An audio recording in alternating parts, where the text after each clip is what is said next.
Hello दोस्तों, कैसे हैं आप सभी लोग? आशा करते हैं एकदम बढ़िया होंगे, एकदम अच्छे होंगे, स्वस्थ होंगे, मस्त होंगे।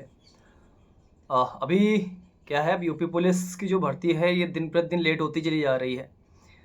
अभी तक आंसर की आई थी, लग रहा था कि रिज़ल्ट आ जाएगा, दीपावली में आ जाएगा, दीपावली के अगले दिन आ जाएगा।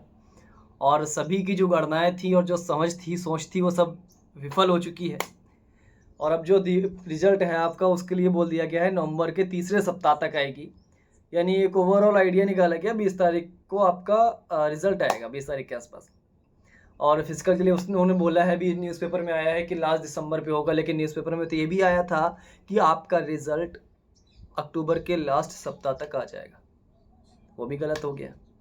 यानी अब ना तो पेपर पे विश्वास कर सकते हैं, ना न्यूज़ पे विश्वास कर सकते हैं, ना किसी की वाणी पे विश्वास कर सकते हैं, क्योंकि हमारे माननीय मुख्यमंत्री आदित्य योगी नाथ जी ने भी कहा था कि इसी माह यानी अक्टूबर के लास्ट तक आपका यूपी पुलिस का जो भर्ती प्रक्रिया है उसका रिज़ल्ट घोषित कर दिया जाएगा। ऐसा कुछ हुआ नहीं। यानी अब उन पे भी विश्वास नहीं कर सकते हैं कि जो इन्होंने बोला है वो चीज़ होगी कि नहीं होगी। तो एक बात क्लियर है कि आपके पास समय बहुत है। आप जो लोग अभी तक ये सोच रहे थे कि हम फिजिकल करेंगे, नहीं करें, करें कि नहीं करें, होगा नहीं, हमसे होगा या नहीं होगा, वो लोग करना स्टार्ट कर दें।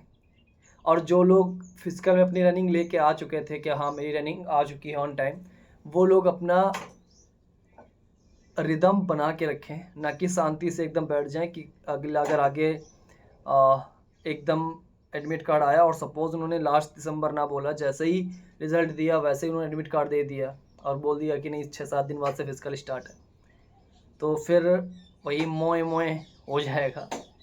तो जिनकी तैयारी हो चुकी है कंप्लीट, वो अपने रिदम में बना के रखें और अपनी स्पीड को और इम्प्रूव करें। और जो अभी तक जिन्होंने स्टार्ट नहीं किया था वो स्टार्ट कर दें। कट ऑफ की बात करते हैं तो कट ऑफ कम जाने के भी कई कारण हैं, ज़्यादा जाने के भी कई कारण। देखो, कम जाने की बात, पहले ज़्यादा जाने की बात कर लेते हैं। ज़्यादा जाने के कारण कम है। ज़्यादा जाने के कारण पहला तो क्या है कि भाई जो सीजीएल वाले लड़के हैं, और ये सब कहने की बातें हैं, जो ये सोच रहा है कि सीजीएल वाले यूपी पुलिस नहीं निकाल पाएंगे, हिंदी आती, हिंदी कैसी आती है सबको पता है। तो जाहिर सी बात है जो सीजीएल वाले लड़के होंगे वो सब ने यूपी पुलिस का एग्ज़ाम फोड़ा होगा, लेकिन उम्मीद है कि वो लोग फिजिकल नहीं कर पाएंगे। फिजिकल वही नहीं कर पाएगा जिसका सीजीएल प्री में हो गया होगा, वो फिजिकल में कम ध्यान दे रहा होगा, मेंस में लगा होगा। लेकिन जो सीजीएल में फेल हो गया होगा, वो ज़ाहिर सी बात है जी जान लगाए पड़ा होगा फिजिकल में कि भाई इसमें तो नहीं हुआ, लेकिन यूपी पुलिस में हमें चाहिए ही चाहिए। ठीक है। दूसरी चीज़, कट ऑफ ज़्यादा जाने के कारण दूसरा क्या है, इस बार महिलाओं के लिए 20,000 सीटें आरक्षित की गई थी। तो महिलाओं की कट ऑफ तो अलग बनती है, लड़कों की कट ऑफ अलग बनती है। तो महिलाओं की कट ऑफ तो क्लियर है कि कम जानी है, क्योंकि जाहिर सी बात है महिलाएं बहुत ज़्यादा फिजिकल में बाहर होंगी, और हो सकता है कि एक मेरिट में क्लियर हो भी ना पाए, दूसरी मेरिट भी इनको लानी पड़े। तो इस कारण से चलते हुए जो महिलाएं हैं, अगर वो, उनको हम कट ऑफ के बारे में ज़्यादा चर्चा नहीं करते हैं, सभी वीडियो में सबने बताया है कितना क्या जाएगा। तो जिनको भी लगता है कि हाँ चांसेस भी हैं, तो वो तैयारी लगा के तैयार रखो। सपोज़ आपके कम नंबर है, पहली लिस्ट में नाम नहीं भी आया, तो 100% आप विश्वास रखिएगा दूसरी कट ऑफ आएगी, क्योंकि बहुत ज़्यादा महिलाएं हैं भाई, 20,000 के आसपास महिलाएं हैं। और 20 का 2.5 गुना ले लो तो 50,000 बुलाई जाएंगी, और मुझे लगता है कि 50,000 में कम से कम 40,000 महिलाएं बाहर होंगी। वहीं लड़कों की बात करें, लड़कों की एक कट ऑफ ज़्यादा जाने के कारण ये भी है कि लड़के सब 60,000 वैकेंसी सोच के बैठे हैं, लेकिन 60,000 नहीं, उनके लिए 40,000 है। वहीं पर जब हम प्रेजेंट की बात करें तो 30 लाख लोगों में अप्रोक्स 22 से 23 लाख तो लड़के ही थे, तो जाहिर सी बात है लड़कों की कट ऑफ ज़्यादा जाएगी। अब कट ऑफ कम जाने के कारण देखो, कट ऑफ कम जाने का पहला कारण क्या है कि सीजीएल सीपीओ वगैरह के जितने भी लड़के थे वो सब फिजिकल में ढेर होंगे, क्योंकि सब ने बहुत हल्का लिया होगा। और जो नया लड़का जो पहले जो रेस मारता रहा उसके लिए सब नॉर्मल है। जो नया लड़का है जो अभी रोड पे दौड़ रहा है, वो रोड पे भले टाइम पे आ जाए लेकिन ग्राउंड पे नहीं मार पाएगा, क्योंकि ग्राउंड पे दौड़ना और रोड पे दौड़ना बहुत अंतर है। ग्राउंड में और क्या है, ग्राउंड में सबसे बड़ी दिक्कत है कि जो 12 चक्कर लगाते हैं उसमें हम लोग भूल जाते हैं 12 चक्कर लगाने, ये भी एक पॉइंट बनेगा। तो फिजिकल जहाँ भी स्टार्ट करना है तो वो अपना आप ग्राउंड पे ही स्टार्ट करना। दूसरा कारण क्या है कम जाने का? दूसरा कारण है आपके कम जाने का कि भर्ती इतनी लेट हो गई है कि अब कई लोग फिजिकल से हटा लिए होंगे दिमाग, अपनी दूसरी वैकेंसी में लग गए होंगे। ALP आ गया है, इसी नवंबर में है, फिर अगले महीने टेक्नीशियन है। जो BEd VTC वाले होंगे उनके लिए CTET लगा है। उसके बाद यूपी के भी कई एग्ज़ाम आ चुके हैं, UP SSSC से। तो वो लोग अपना मन हटा दिए होंगे कि यार इसमें पढ़ो, इनकी वैकेंसी कोई विश्वास नहीं। तीसरा कारण क्या है? कई क्वेश्चन गलत हुए हैं। टोटल ओवरऑल देखा गया था शायद 70 क्वेश्चन के आसपास गलत है पूरे 5 दिन में, जो 10 शिफ्ट हुई हैं पूरे में। 10 शिफ्ट यानी 1500 क्वेश्चन में 70 क्वेश्चन के आसपास गलत है। जिस शिफ्ट में गलत हैं उसमें नंबर ज़्यादा मिलेंगे, लेकिन नॉर्मलाइजेशन फिर उनको कम मिलेगा, दूसरों को ज़्यादा मिलेगा, यानी कि उसको लेवल तो मिलाना ही पड़ेगा। तो एक ये कंडीशन भी बन सकती है आपकी। अब बात करते हैं कि जिसके नंबर कम हैं वो क्या करें। तो जिसके नंबर कम है तो 2 तरीके हैं आपके पास। पहला पैटर्न क्या है कि आप सदमे में बैठे रहोगे, अरे यार वो 4 क्वेश्चन सही हो जाते तो हमें ये हो जाते, 4 क्वेश्चन हो जाते तो तुम सीधे प्रधानमंत्री बन जाते। तो वो सब दिमाग वहाँ से आराम से लगा के रखो और यही सोचते रहो, आराम से अपना टाइम वेस्ट करो। दूसरा है जो जिनकी तैयारी कांस्टेबल लायक थी, हम उन्हीं की चर्चा करते हैं, उनकी बात नहीं कर रहे हैं। जो CGL CPO वाले हैं वो तो आराम से निकालते रहेंगे। जो सिर्फ कांस्टेबल वगैरह ध्यान देते हैं उनके लिए क्या है भाई, उन्होंने अगली भर्ती के लिए बोल दिया है कि 40,000 वैकेंसी हम तुरंत देंगे, और SSC GD की भी वैकेंसी आ रही है। तो वो लोग जिनके नंबर कम हैं उनको लगता है कि हम इसमें नहीं आ पाएंगे, वो उन्होंने ये एग्ज़ाम दे के अपनी कमियां आराम से जान ली होंगी। मेरी कमियां क्या है, रीजनिंग है कि मैथ है कि GK है कि क्या है कि क्या है। वो तुरंत फोकस अपना वहाँ पे लगाना स्टार्ट करते हैं। अगर देखिए, कहना बहुत आसान है, करना बहुत मुश्किल है। टाइम कहते नहीं है, सब लोग कहते हैं कि टाइम टेबल बना के पढ़िए। टाइम टेबल बनाना आसान है, उसको फॉलो करना बहुत ज़्यादा मुश्किल है। टाइम टेबल हमेशा वैसा बनाओ जो फॉलो कर पाओ। कहते हैं कि आपका मन है कि सर हमें 1 घंटे रील देखते हैं, तो ठीक है, टाइम टेबल ऐसा बनाओ कि 1 घंटे उसमें रील का भी लिखो, मेंशन करो आप।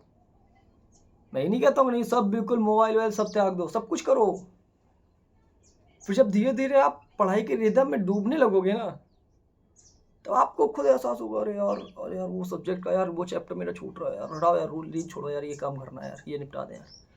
फिर धीरे धीरे कुछ दिन बाद ऐसे आएंगे कि एक ऐसी प्रक्रिया में चला जाएगा दिमाग आपका कि जिस दिन आप पढ़ाई नहीं करोगे आपको ऐसा लगेगा कि यार कुछ यार गलत हो रहा है यार, हमें पढ़ाई करना है यार। बहुत अंदर से बेचैनी होगी आपको कि आज हमने पढ़ाई नहीं की है। तो टाइम टेबल से पढ़ो, जिसने भी बोला है, जो भी सब लोग बोलते हैं बहुत अच्छा बोलते हैं टाइम टेबल बना के पढ़ो, लेकिन टाइम टेबल में आप वो सारी चीज़ें मेंशन करिए जो आप चीज़ें करते हैं।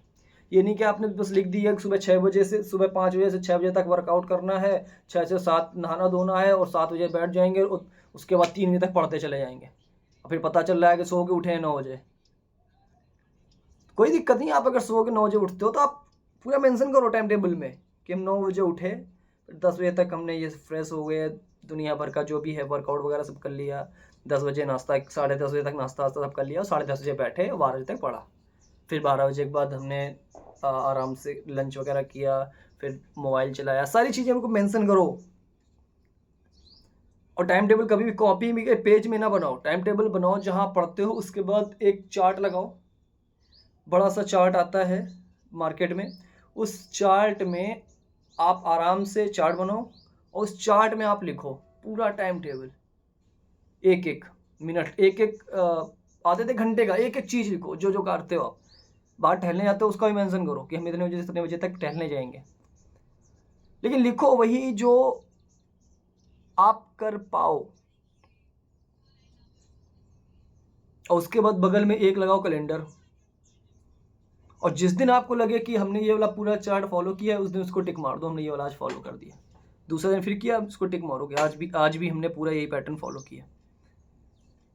और फिर 10 दिन बाद आप रियलाइज़ करो कि हमने 10 दिन पूरे 10 दिन के हमने इसको फॉलो किया है या फिर नहीं किया है। अगर फॉलो कर लिया है तो जाहिर सी बात है वो ऑटोमेटिक आपका टाइम जो है, जो पहले घूमने और मोबाइल में था, वो धीरे धीरे कम होना स्टार्ट करेगा। पहले आप 1 घंटे मोबाइल लिखे थे, फिर आपको लगेगा इसको 45 मिनट किया जाए। पहले हम घूमने जाते थे 1.5 घंटे के लिए, अब उसको घटा के 1 घंटा किया जाए। फिर आप उसको वहाँ पे काट के मेंशन करो कि नहीं यार अब मोबाइल इतना नहीं, इतना हम चलाएंगे, और उसके बाद फिर उसके हिसाब से टिक मारना स्टार्ट करो। फिर धीरे धीरे एक समय ऐसा आएगा कि आप इंस्टा वगैरह अनइंस्टॉल भी कर दोगे, क्योंकि भाई टाइम बहुत ज़्यादा वेस्ट होता है, आप ये सोचोगे। तो बस जिसका रिजल्ट होने वाला है वो फिजिकल पे ध्यान दें, लेकिन जिनका नहीं होने वाला है वो सदमे में ना बैठें, अपनी आगे की तैयारी करें और ज़ोरों शोरों से आगे की ओर बढ़ते चले जाएं।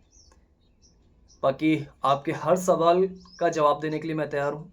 आपको पूरे ब्रह्मांड में आपके व्यक्तिगत कोई टॉपिक हो या फिर कोई भी चीज़ ऐसी हो जिस टॉपिक पे आपको चर्चा चाहिए, आप उसको कमेंट बॉक्स में करके बताइएगा। वो टॉपिक आप स्टडी रिलेटेड भी हो सकता है, आप स्टडी रिलेटेड से बाहर भी बोल सकते हो। कई चीज़ें हैं, जैसे सर मोबाइल चलाते हम पढ़ते हैं तो नींद आती है, या हम रात में पढ़ते हैं तो हमें याद नहीं होता है, सुबह पढ़ते हैं तो याद होता है। जो भी टॉपिक मन में है, जो भी डाउट हो, आप उसको कमेंट में करिए। मैं उसके लिए पूरा एक विधिवत पूरा पैटर्न आपको बना के दूंगा, और आप एक बार जरूर विश्वास करिएगा, जो मैं पैटर्न दूंगा आप पूरा 100% वो कामगर होगा। चलिए मिलते हैं आपसे अगले वीडियो में, तब तक के लिए जय।